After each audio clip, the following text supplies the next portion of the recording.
I caught sight of it again directly in front of me, and this time it had crossed the game trail that was 25 yards out from me, and it was probably 25 to 30 feet in front of me. So at this point, it hits me like, that's a wolf. I'm looking at this thing, and I realized this is displaying every characteristic of a stalk. I'm getting stalked by a wolf.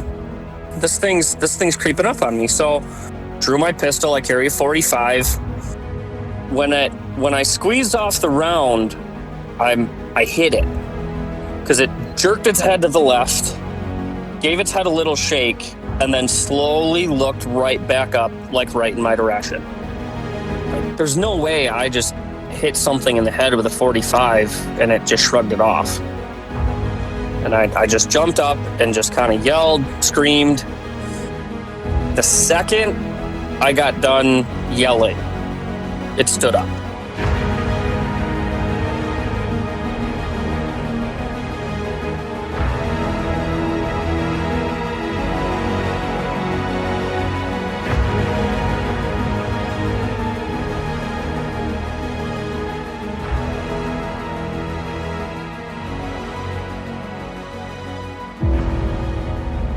It looked like somebody was bent over and had their head in the window of the deer blind.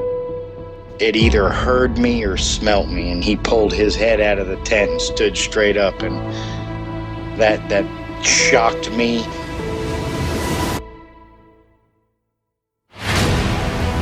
They don't make people that big. The way it moved,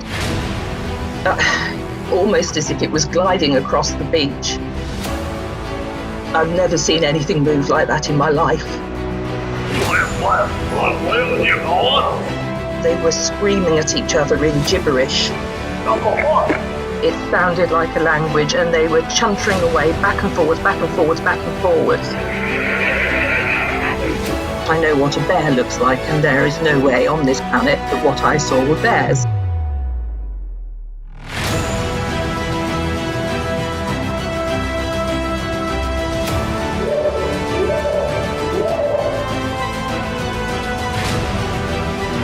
What are you reporting? Jesus Christ, you better... Sir? Gia! Hello? Get somebody out here.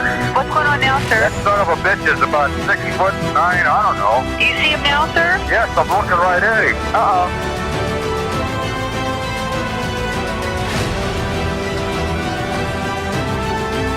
This is Tina from Athens, Georgia, and you're listening to Sasquatch Chronicles.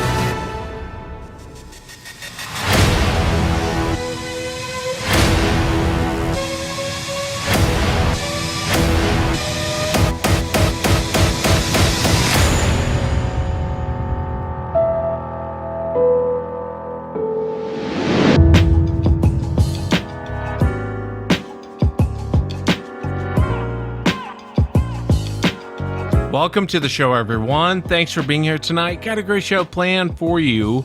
We're going to be going to Michigan tonight, and we're going to be chatting with Matt. And Matt is actually a wildlife biologist out there in Michigan, and he ran into a strange wolf. He thought it was a wolf, and then later he realized it really wasn't a wolf. And it's kind of cool to talk to Matt because, you know, he's run into pretty much everything out there being a wildlife biologist. And seeing this creature really changed his life. If you've had an encounter and you'd like to be on the show, shoot me an email. My email address is wes@sasquatchchronicles.com. And if you get a chance, check out sasquatchchronicles.com. You can become a member and get additional shows. Let's jump into it tonight. I want to welcome Matt to the show. Matt, thanks for coming on. Thanks, Wes. Thanks for having me. Yeah, I really appreciate you being here, Matt. And I know your encounter took place in Michigan back in 2019. If you would, for the audience, kind of give us a background. What is it that you do for a living? Yeah, so I'm currently a wildlife biologist stationed up in the Upper Peninsula, working with the Department of Natural Resources, the DNR. as it's commonly referred to in Michigan. My primary role with them right now is tracking, tagging, and monitoring the larger predator population in the UP. So primarily wolves, bears, and cougars. So I spend the majority of my time either in the woods actually tracking, tranking, and then collaring or tagging these animals. And then I send all of my data back to one of our field offices in the UP, and they do what they need to do with that data, and I move on. So that's my primary role currently right now. So I don't have a desk or an office. My office is the woods. So Very cool. And I appreciate sharing that with the audience, Matt. Kind of give you a background on where you're at prior to seeing what you saw. If you would you just kind of start from the beginning? Kind of where did all this happen? Okay, so I currently own 380 acres in the heart of the Hiawatha National Forest in the UP. That land was given to me by my grandfather when he passed away. He inherited that land from his dad. It's been in their family for generations. He's been taking me up there since I was like 6 years old, so I'm extremely familiar with this property. When I'm working in the UP, that's where I stay. I'm up there about 9 months out of the year. So I know this property, like the back of my hand. Like I said, I've been going up there since I was about 6 years old, and I've made it my primary residence currently. I do have a residence down in the Lower Peninsula as well, but I moved everything up there when I took the position in the UP. This incident occurred back opening day of bow season in 2019. As I like to get out in the woods, and I have 3 or 4 spots that I have set up where I'm always successful. I always take game, always take deer. This particular day, I got up. It's opening day. Wasn't expecting to take one. I typically don't opening day. I'll let a few pass just because it's opening day, and I don't want to fill my tag that quick. So I get out there about 5 a.m. and I like getting out there when it's dark, putting on my headlamp, walking in, and then watching kind of the woods wake up. Birds coming out, squirrels, rabbits. I really enjoy that. That's just kind of my happy place. And Wes, you said you were a hunter, and so I think you can kind of picture this, and to any of the other hunters out there, there's about a 30 to 40 minute window right before the sun comes up where everything is just kind of gray. Everything is muted. You see a tree, but you don't necessarily see that it's green. And it's fall, so everything is already kind of dead and dying anyways. And so the light hasn't hit it yet, and it's kind of gray. So I'm positioned about 35 yards back from a ridge line. And off to my left, a game trail runs up the ridge, and then about 25 yards in front of me, it crosses right where I'm set up. I'm watching this ridge line. It's kind of gray. The sun hasn't quite peaked yet. It's not legal shooting hours. And off to my left, I noticed this kind of a black mass just kind of peeking over the ridge line. And my initial thought was, holy cow, that is a huge bobcat. We have bobcats in Michigan. They're all over the place. But this one was 35 yards back. And the most distinguishing feature that I could see were the ears. Anybody seen a bobcat before? They have very pointed ears. Kind of smaller, but very pointed ears. Wolves don't have that. Bears don't have that. Cougars don't have that. These were characteristically bobcat ears. So I'm 35, 40 yards back. And the fact that I can pick out these ears, to me, that's a big bobcat. I'm kind of watching it, and it kind of disappears, in some pine trees, and it just kind of the underbrush. And I kind of thought to myself, geez, I hope that comes a little closer so I can get a good look at this bobcat. Figured it was gone. So about 10 minutes later, again, I saw it kind of just very slowly move into my field of view. And I'm looking at this and I'm going, that's not a bobcat.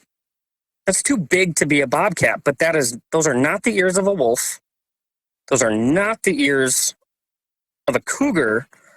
And it's it's too low to the ground to be a bear, and those aren't bear's ears anyways.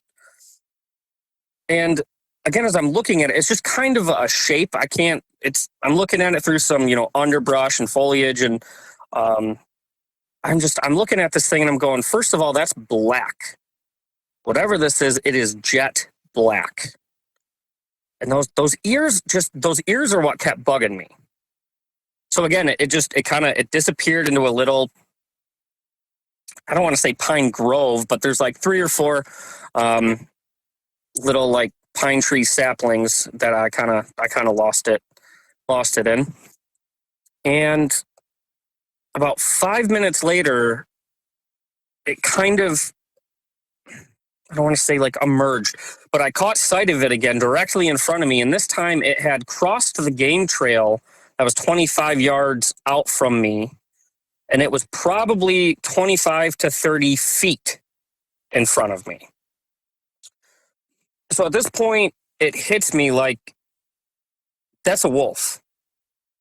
There are black wolves around. Michigan primarily has gray wolves. There have been some black wolves seen in Michigan. Black wolves tend to be larger, and they hunt alone.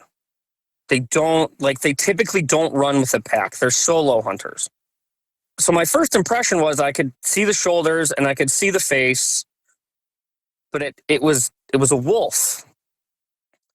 And its muzzle looked a little longer, and the ears again. Wes, I'm going to keep coming back to the ears because the ears were driving me nuts this whole time. I wasn't thinking cryptid, wasn't thinking werewolf, wasn't thinking any of that. I've spent years in the woods, and I have never come across anything that would lead me to believe there was something in northern Michigan. Now, not saying I don't believe everybody who's seen it, because there are too many reports for me to just shrug it off. Personally, I just had never seen, heard, felt anything that would even lead me to think, oh, that was a cryptid, or that was a Sasquatch, or whatever. So I'm looking at this thing, and I realized this is displaying every characteristic of a stalk. This thing knows I'm here. It's staying out of sight. I haven't heard a thing, not a twig, not a rustle of a leaf, like nothing. That it has been dead silent. And when I say dead silent, like that, there's birds chirping overhead. Like it's not like that eerie, like everything leaves the forest. Like that's again why I wasn't thinking cryptid. I always thought if I have a cryptid experience, the sun's going to go like I thought it was going to be a big spectacle. This to me was, I'm getting stalked by a wolf. Yeah. This thing's creeping up on me. So again, it's 25, maybe 30 feet away, about 2 feet off the ground, hunched real low. So at that point, So I drew my pistol. I carry a 45. In Michigan, you don't really need anything bigger than that. I'm not going to carry a hand cannon or, a 44 or a 500 mag. If I'm going to shoot something, I want something that I can shoot. And if I need follow-up shots, I can accurately take follow-up shots. So I simply unholstered it and kind of put it in my lap. I'm like, okay, this is kind of cool. I'm getting up close. I'm seeing, stuff that I haven't seen since college.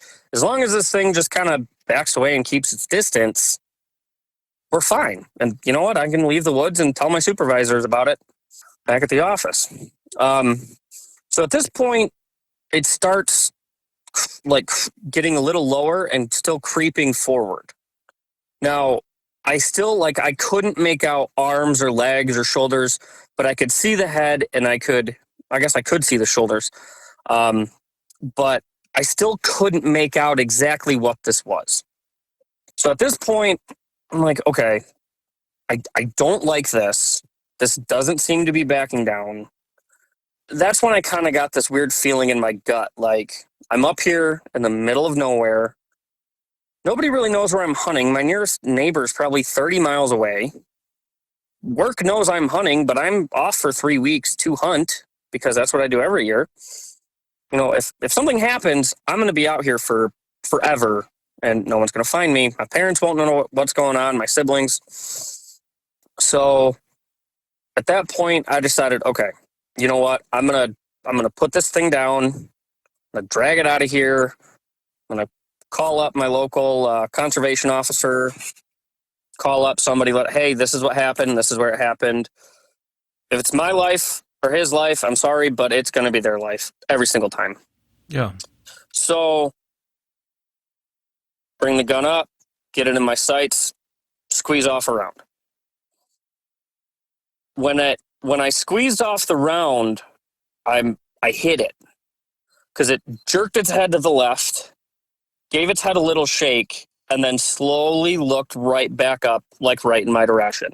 So if you've ever seen a dog like run into a sliding glass door, just kind of steps back a little dazed and shakes his head and just kind of walks off, that's what this reminded me of. Like, that phased it, but didn't do anything to like stop it from coming. And at that point, I winged it. Did I miss it? Did it like there's no way I just hit something in the head with a 45 and it just shrugged it off. At that point, I decided to try what is typically referred to as a intimidation display. So wolves do it, bears do it when they stand up on their hind legs and growl. Wolves will get real low and show their teeth. Those are intimidation displays. They're not necessarily, they're aggressive, but that doesn't mean the animal is about to charge you. All that really shows is keep coming forward and things are going to get ugly. Most of the time, if you start backing away, they're going to back away and they're going to leave. So I was like, okay, well, this is clearly a predator. It's an apex predator. It's probably never had anything stand up to it and be aggressive towards it. Usually they turn and run. So at that point, I jumped up off of my seat and just like yelled at it, never taking it out of the sight of my pistol. I've got this thing dialed in, and I just jumped up and just kind of yelled, screamed. The second I got done yelling, it stood up. And it didn't stand up in like the traditional sense of the word. Like, it didn't push off the ground with its front legs and kind of, lift itself up. It was like that classic scene in the movie Nosferatu where all of a sudden the vampire just kind of like stands up out of the coffin. Like, this thing was just all of a sudden just like up. And I only looked at it for about 10 seconds before I shot again. But in those 10 seconds, I noticed it had an extremely broad shoulders, a really broad chest, and its arms were really skinny. They looked really weak, and they were really long. Like, they hung down almost to like his knees.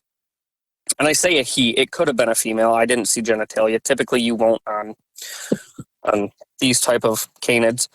But it stood up. And I kind of, this isn't happening. Okay, like, we're done. Squeezed off 2 more. Hit it in its chest. And I know I hit it in its chest because you could see where the rounds hit, and it kind of like ruffled the fur. And it like took a small step back to kind of brace itself. So at that point, it looked back up at me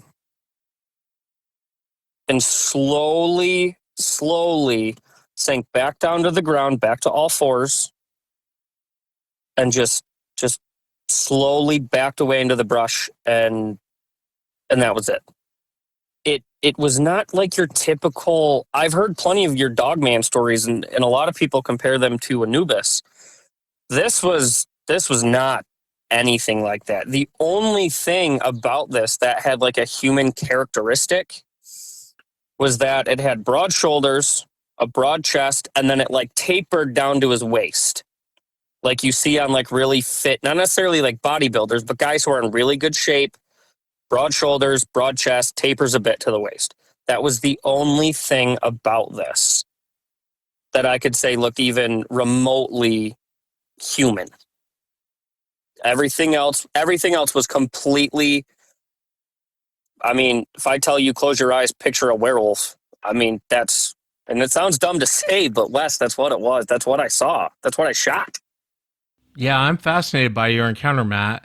And, being a wildlife biologist, I mean, you're out there all the time. You know the predators, you know the non predators, and then you run into this thing. I mean, you're an educated, this is what you went to school for, and now you're running into this thing you've never seen before. I want to ask you, I mean, what did you think it was? A 45 bullet going down range, that's 230 grain. That's a lot of lead going down range. You'd think you'd put it down, hitting it, but what was kind of going through your mind at that moment? Honestly, Wes, I don't know. Again, the first shot, I might have missed it. I might have, winged it. I might have, maybe it was an underpowered round. And I mean, you take a 45 ACP, go out to Africa and shoot a water buffalo with it, it's going to laugh at you. A 45 is a big projectile, but in terms of velocity, it's moving very slow compared to other rounds. Yeah, but I'm sure if one hit my head, it would blow out the side of my head. Yeah, absolutely. And that was one of the big things that, like, when I did eventually leave the woods, what was that? Like, I kind of didn't believe myself for like a day and a half. You fell asleep. You were lucid dreaming. As hunters, I think we can all say, hey, we've all fallen asleep in the stand or in the blind or on the ground. But no, I had 3 rounds missing from my magazine when I got back. I can't explain that away. I don't have an explanation for it. There's nothing that I can say that would even remotely come close to explaining how something, I'm not going to say small, because it probably stood about 7.5 feet. Like, it was big, but you shoot a deer with a 45 ACP, it's going to go down. You shoot a bear in the head, probably going to go down. Those are decently big animals. So that explanation, I don't know. Yeah, it's strange. Can I ask you real quick, Matt? Did the creature have a tail? I didn't notice one, and to be honest, I wasn't really looking. I was more concerned about me, I guess. I noticed what I noticed in those 10 seconds before my mind goes, okay, squeeze. And so I've always told people, hey, if you wanted to practice, and I've told one other person about this, but hey, memory game, take a picture of an animal, whatever, lion, bear, tiger, rhino, set a timer for like 10 seconds. Stare at that picture, then have them pull the picture away, tell them everything you remember about that picture. Now, rhinos have tails, but did you notice it in the picture? So it's kind of this weird, like, it very well could have, and I just was not focused on that part of it. So again, Wes, I can't really confirm or deny that it had one, because I did not see one. Yeah, I get it. You were busy saving your life. I get it completely, man. And a lot of times in those moments when people encounter Sasquatch, for example, and if it's a really brief encounter, they'll focus in on something like the shoulders or the head, or they'll focus in on something and they'll say, well, I couldn't really tell you much about the legs because that's not really what, they're in fear and the heart rate's going through the roof. And so it's kind of tunnel vision when you see these creatures out there. And I asked you the question about the tail. Some eyewitnesses will say that, there was a tail. Some eyewitnesses will say there was no tail. I would say most of the time people say there was no tail. I want to ask you about the head. Was it the head of a wolf?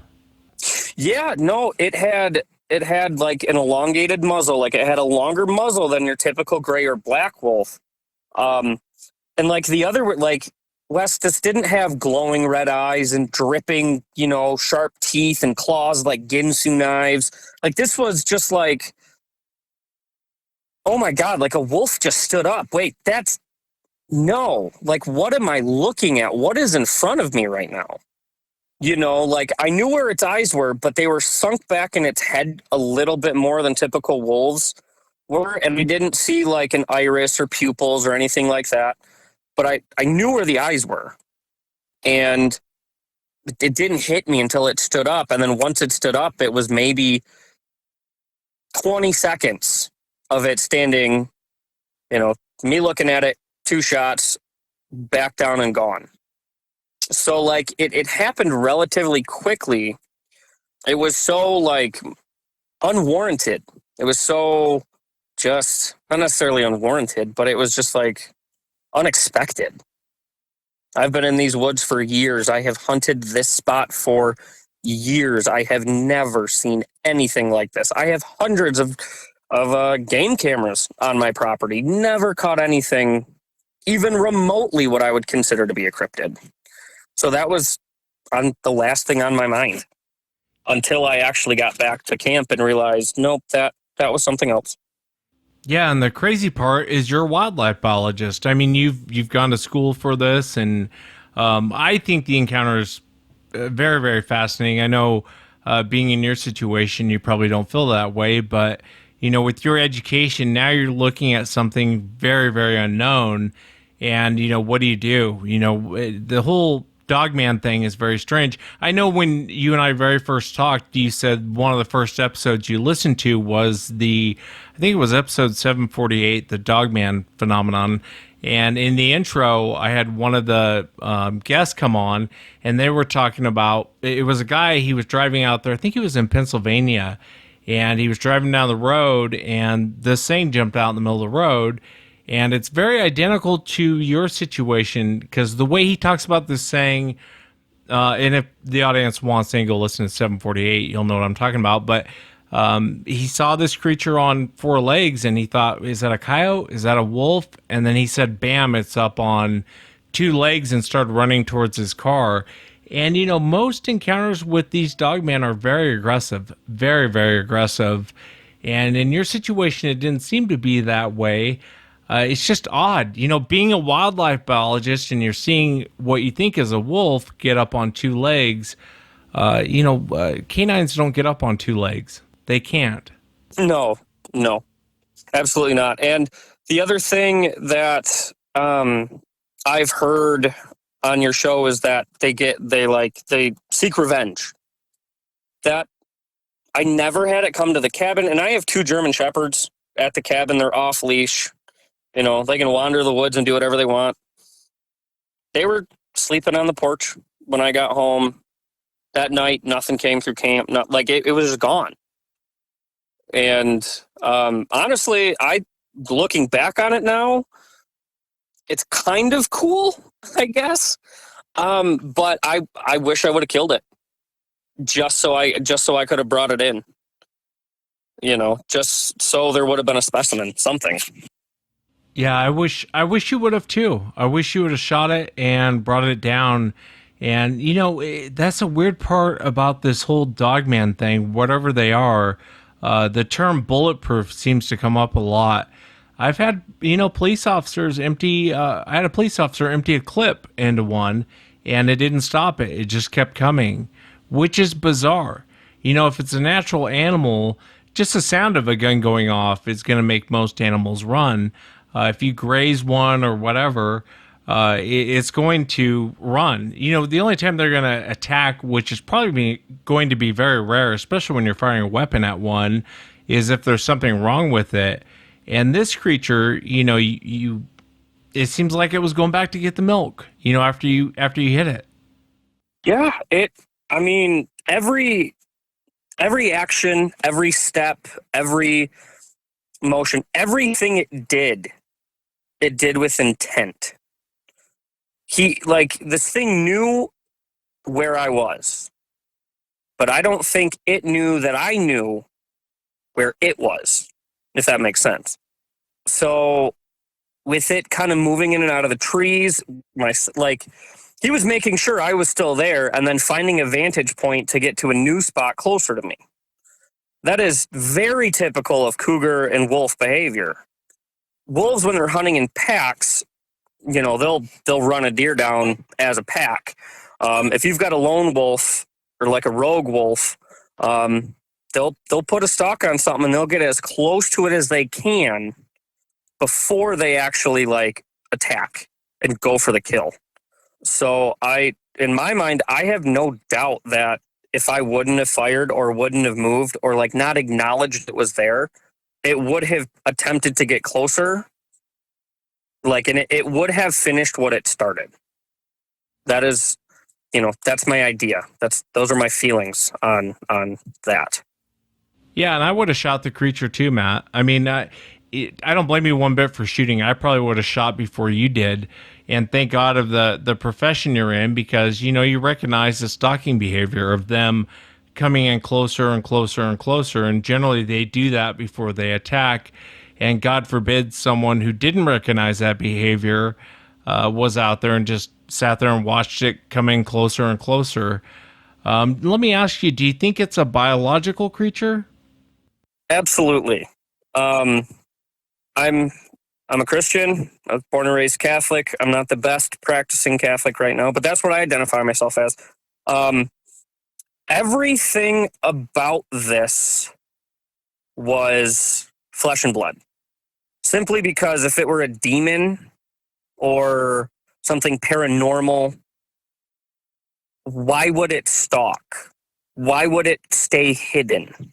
Why, if it wanted me and it was like a demon, and these are my, this is just kind of my thoughts, but if this were something demonic or a hellhound or something like that, why not just come charging in? And if this was a hellhound or against something demonic, after I shot it, why did it back away? So most predators, like those bigger ones, the wolves, the bears, the cougars that are in the UP, they can't afford to get hurt. Breaks its leg, goes after an elk or a deer that's too big, takes a tine to the neck, the lungs, it's done. That's why they typically go after the older, the sicker, the slower prey. My thoughts are that this realized, okay, this is not an easy meat bag. This isn't just a sitting meal. This thing is going to fight back. I have the potential to get harmed, and I can't afford to get harmed. That is kind of my theory on it. But again, like I don't know. Yeah, let's put cryptids aside for a moment and just talk on a scientific level.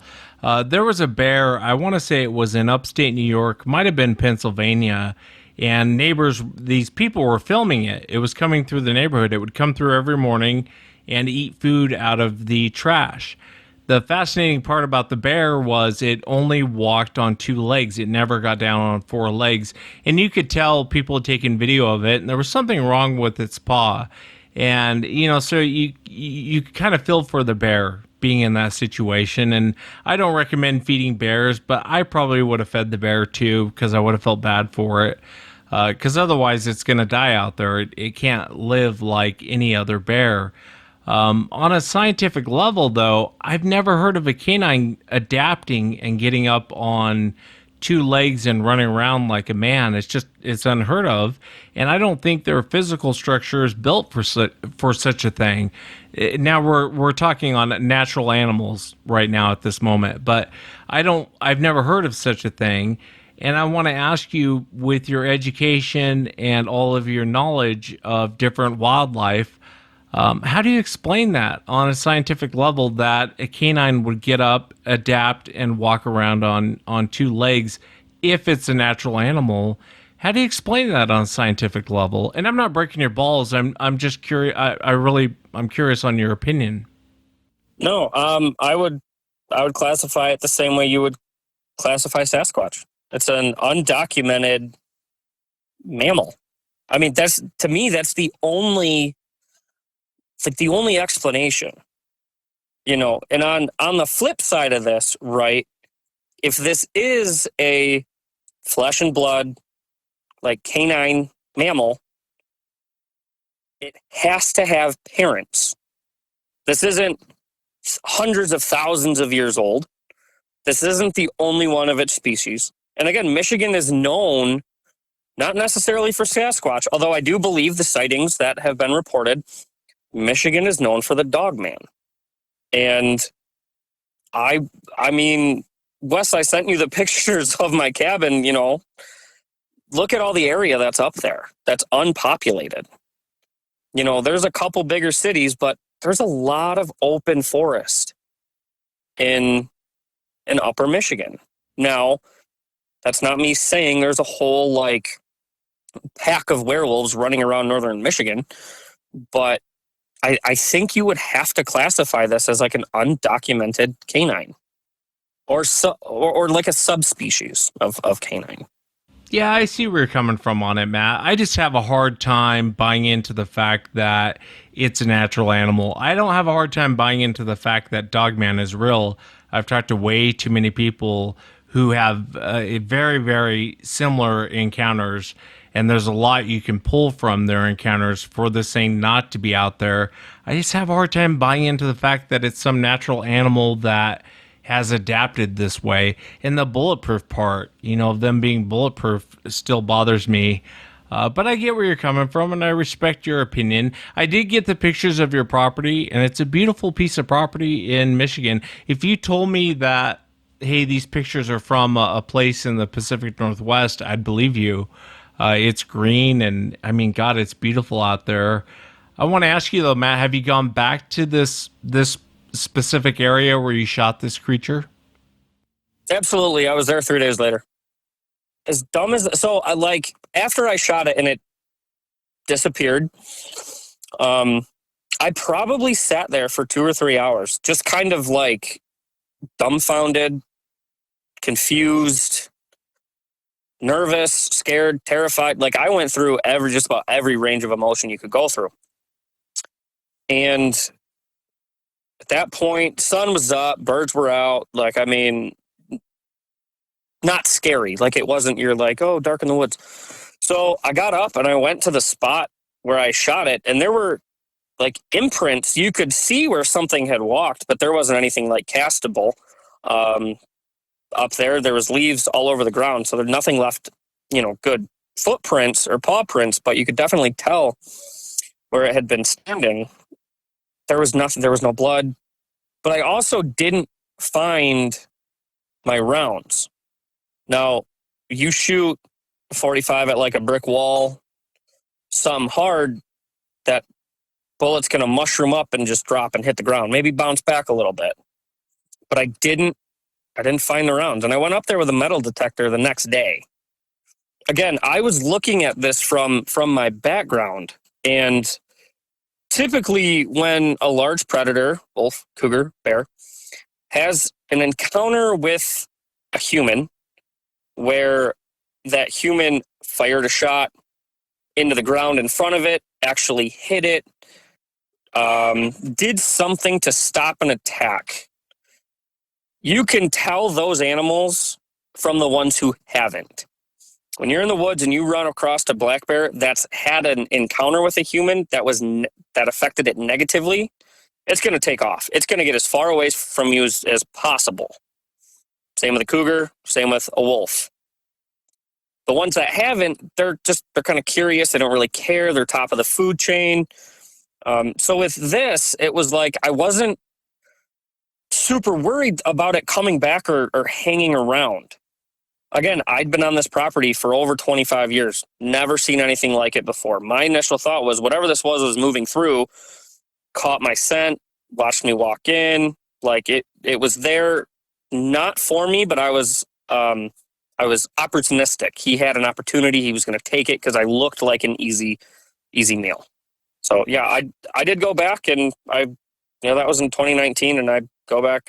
I'm living up there, and I haven't seen anything even remotely close. Yeah, and I would love to check out that property. I know you're on a huge piece of property out there. And going back to one thing that you said before, a lot of encounters, there is a revenge streak in these creatures. There seems to be somewhat of a revenge streak, especially with the Dogman. But I would love to know, if anything else happens out there, will you keep me up to date? Let me know what's going on. Oh, absolutely. Yeah, you'll be the first person I contact. And like I said, I've got probably 150 game cameras up. Some of them are for work. Some of them are my personal ones. I've got 2 on that ridge line right now recording. So, yeah, absolutely. And do I expect something to happen again? No. But to be fair, I wasn't expecting that encounter on October 1st, 2019 either. So, yeah, of course, absolutely. I will. You'll be the first one I contact. Yeah, and I really appreciate it, Matt. And I appreciate you coming on the show and sharing it, man. It's really cool to get the insight from a wildlife biologist. You know, this is what you do for a living, and the fact that you ran into this thing and would be willing to talk about it, I can't tell you how much I really, really do appreciate that. And I know that you listen to the show. You've never seen a Sasquatch. I'm curious, with your background and kind of what you do for a living, if someone were to ask you, hey, Matt, what is a Sasquatch? What would you say to them? So initially, I would say an undocumented species of primate or subprimate.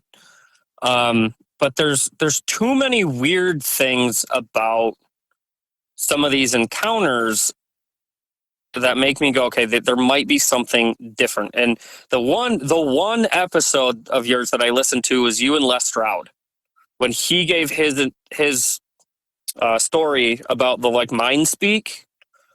He's probably the one person that if he said, you know how everybody tells you the grass is green, what if I told you it's yellow? I'd actually stop and go, you know what, maybe it is.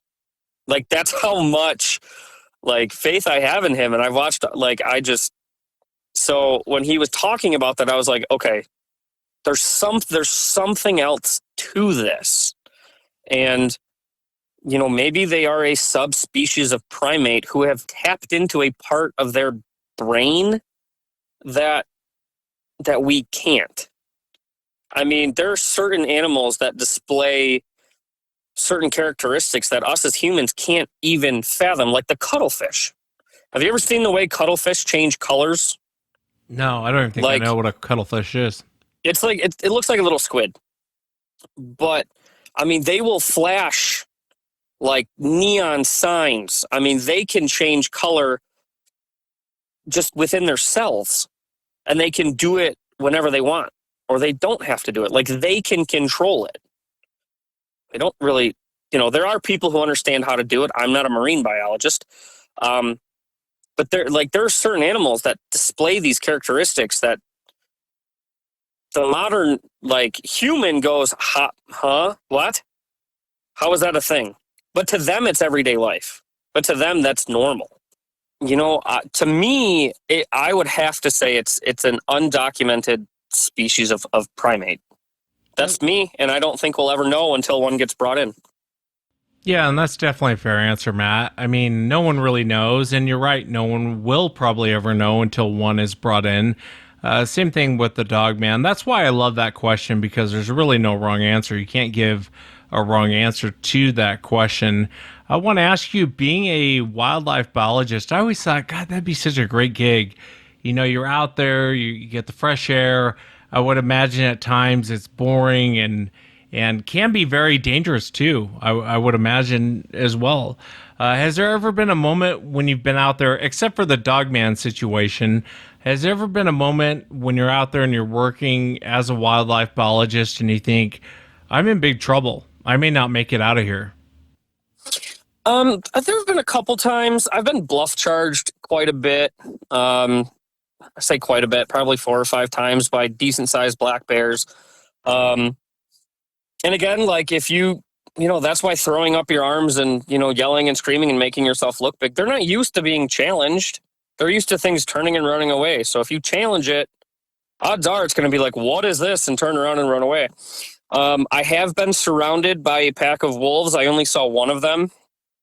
But they were definitely communicating to one another, and I fired a shot at the wolf, didn't want to kill it, hit the ground about 10 feet in front of it.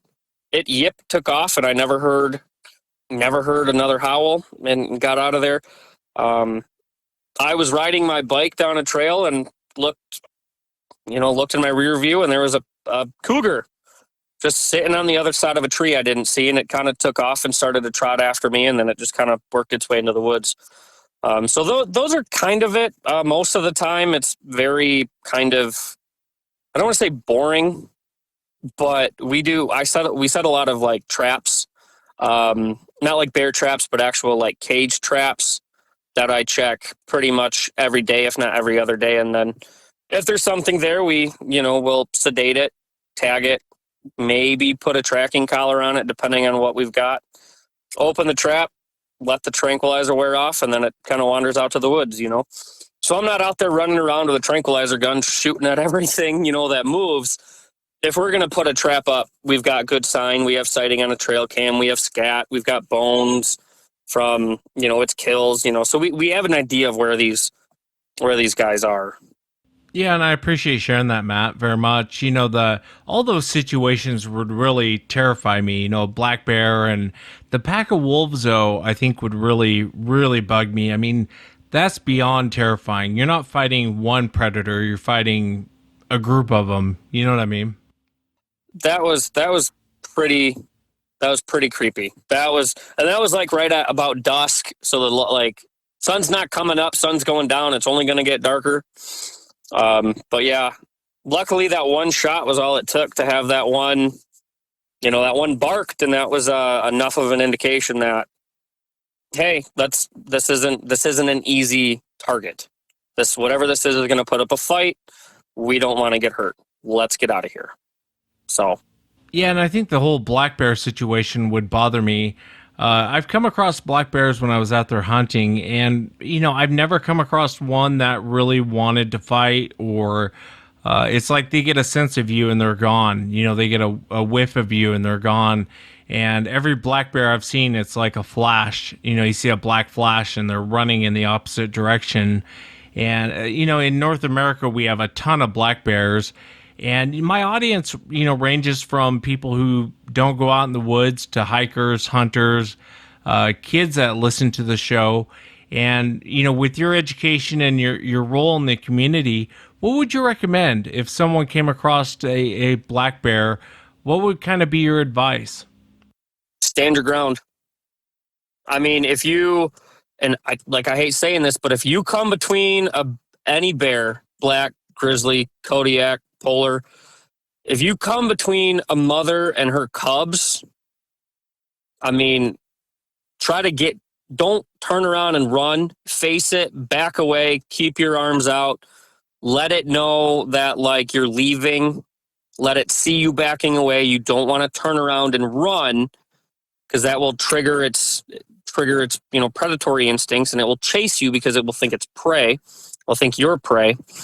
But if it's just kind of walking up to you and it's not acting super aggressive, hey bear, hey, let it know you're there. Don't try to scare it. That's the last thing you also want to do, is you don't want to spook these animals. Typically, nothing sneaks up on them. They're not hunted like that.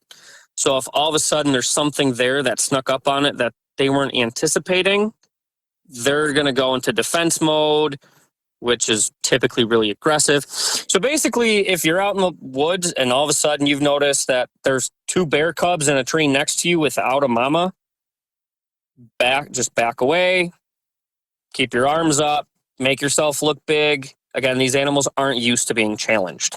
And 9 times out of 10, they'll back off. It's really good advice, and I appreciate sharing it, Matt. And I appreciate you coming on and talking about what happened to you, especially, being a wildlife biologist and, working for the government and coming forward and saying, hey, I saw this. It takes a lot of courage. I wish we had a different name. I hate the name Dogman. I really wish. It sounds so stupid. You know what I mean? Yeah, I mean that. Yeah. And it to me right now, it almost sounds dumb saying, hey, I saw a werewolf, but I mean, I don't know how else to describe it to somebody accurately. Yeah, I hear ya. And the whole Dogman thing really is something that is Michigan really is like ground zero for the Dogman. I would say most encounters out of Michigan. It makes me wonder why they're there. But I really appreciate the fact that you would come on and share what happened to you, Matt. I mean, you didn't have to, and your role, I know being a wildlife biologist working for the government and then having the courage to come forward and say, hey, I saw this, I shot this. I can't thank you enough for coming forward and sharing what happened to you. I really enjoyed talking with you, Matt. Yeah, of course. Thanks for having me, Wes. And that's it for tonight, everyone. Remember, if you've had an encounter, shoot me an email. My email address is wes@sasquatchchronicles.com. If you get a chance, check out sasquatchchronicles.com. You can become a member and get additional shows. Until next time, everyone.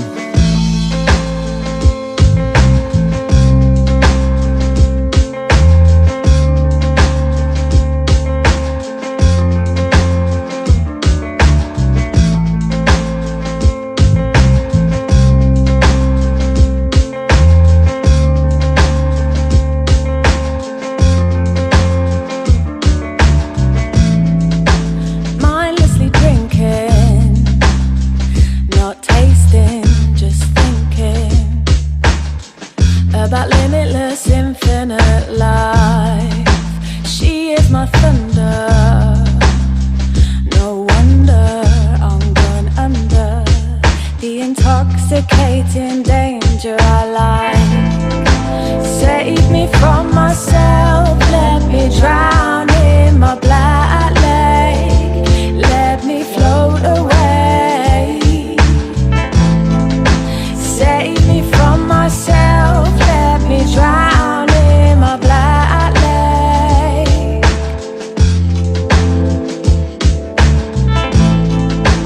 Beauty is a black lake, let me sail away.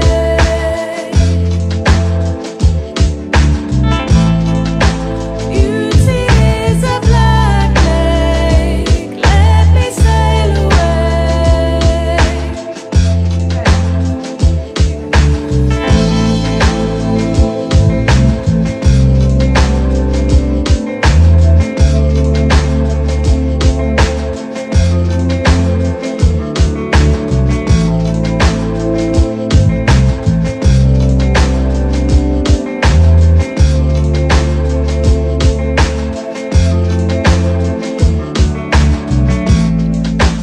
Darkness approaching, deep water keeps flowing. It inhales me in the stormy tide. Endless emotion, a dawn thought, a notion, an epiphany, bring the shore to life. Save me from myself, let me drown